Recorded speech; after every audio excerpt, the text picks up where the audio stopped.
Okay, hello everyone. Welcome to my very first vlog. I've never done anything like this before, so this is going to be a completely rank amateur attempt at doing a vlog. So first of all, I'm David.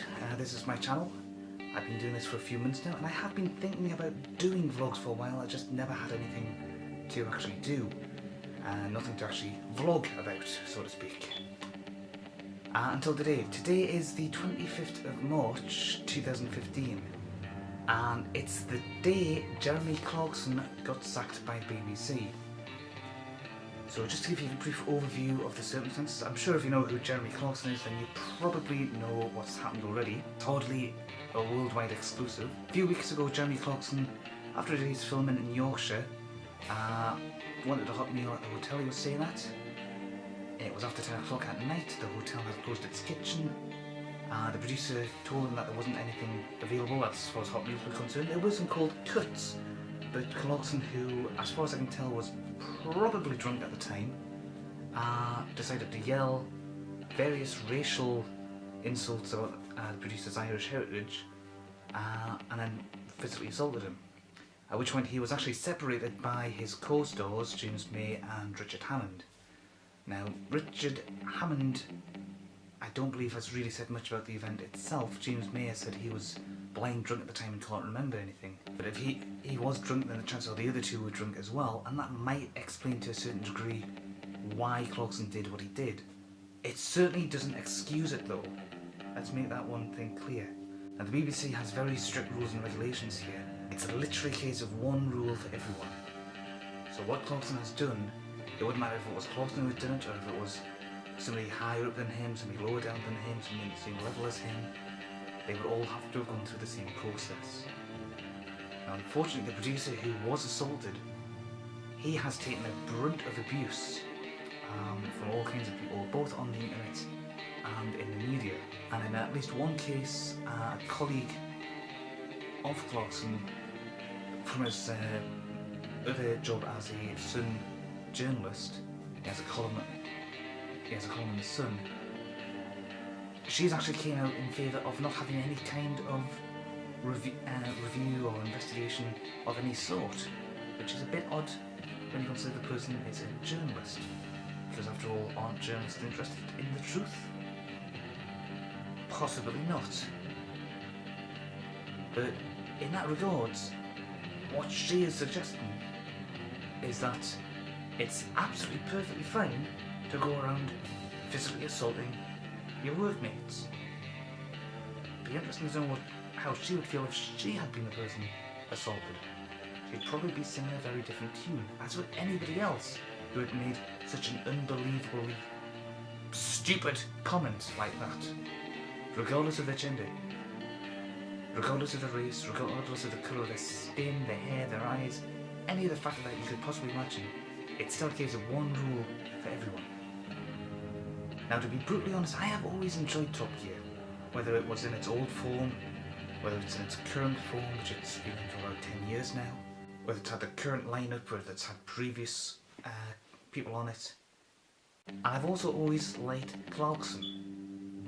Okay, there is something refreshingly different about somebody who speaks their mind, rather than trying to be politically correct. I might not agree with a lot of the views that he sprouts, but I've always taken the whole of Top Gear as very tongue-in-cheek. I've never taken it seriously.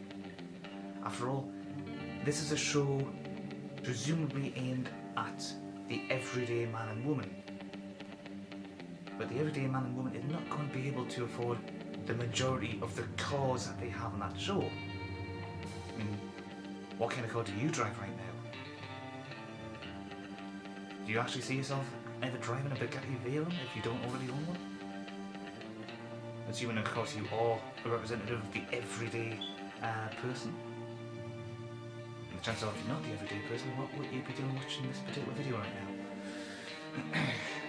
But, as I said, I've always taken the show as a comedy more than anything else. One part travel documentary, one part comedy, one part factual show, one part chat show even, because you have the car, you have the little car race that they have, starring a reasonably priced car, where a big name celebrity, or not so big name in some cases, drives around in a relatively affordable car. and by relatively affordable, I mean a car that you'll probably need a loan for, but still all the same, there you go. But at the end of the day, if somebody does something like what Clarkson's done here, and please bear in mind, it wasn't the producer who was at fault for the kitchen being closed, it wasn't the producer who's produced charges against Clarkson, it's actually Clarkson himself who has handed himself over to the BBC. He's put his hand up and said, yes, I've done something wrong, please investigate this. He has done the right thing in this regard. He's also done the wrong thing in that he's decided to go fisticuffs. Okay? There's no reason for that. There's no need to go around assaulting somebody in that regard. Yes, he might be seeing red, but there's no need for it. You've got to be able to get over something like that. So Clarkson himself basically put his hand up and he said, I did something wrong. Please investigate this. And that is something he did that was absolutely right. It was right of him to do that. It wasn't right of him to go and assault somebody, but it was right for him to actually own up, admit he did it, and get the investigation ongoing. He probably knew he was as good as sacked to begin with. I mean, let's face it, he'd altered his Twitter account even before the results were known. And James May, as early as, I believe, either the back end of last week or this weekend, just gone, he actually changed his status as well on his Twitter account and started putting on that he was now unemployed. Hammond's tweeted out to the end of the year. Clarkson has thanked everybody for the support, and now of course there's the big debate as to what he might be doing. Chances are he's probably going to end up being poached by one of the other networks. So I think ITV would probably be quite interested in getting him. They have poached BBC celebrities in the past. I think the last big name that I can remember them poaching was Jonathan Ross, and he likewise had trouble at BBC for very different reasons. Channel 4 might be interested in him. Sky would probably be a good match because of Murdoch connections. Remember, he is at the end of the day a Sun journalist and therefore connected to Murdoch that way. So he might already know some of the people there. Or at the very least, he knows what the atmosphere is like, so he'd probably get on better that way. There's also been rumours that he might consider going on to something like Netflix, which would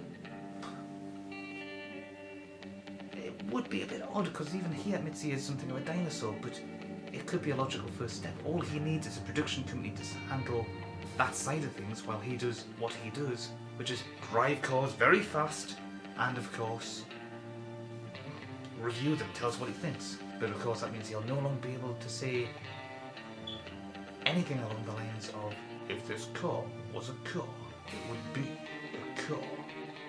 Now it's time to hand this car over to our teamed racing driver.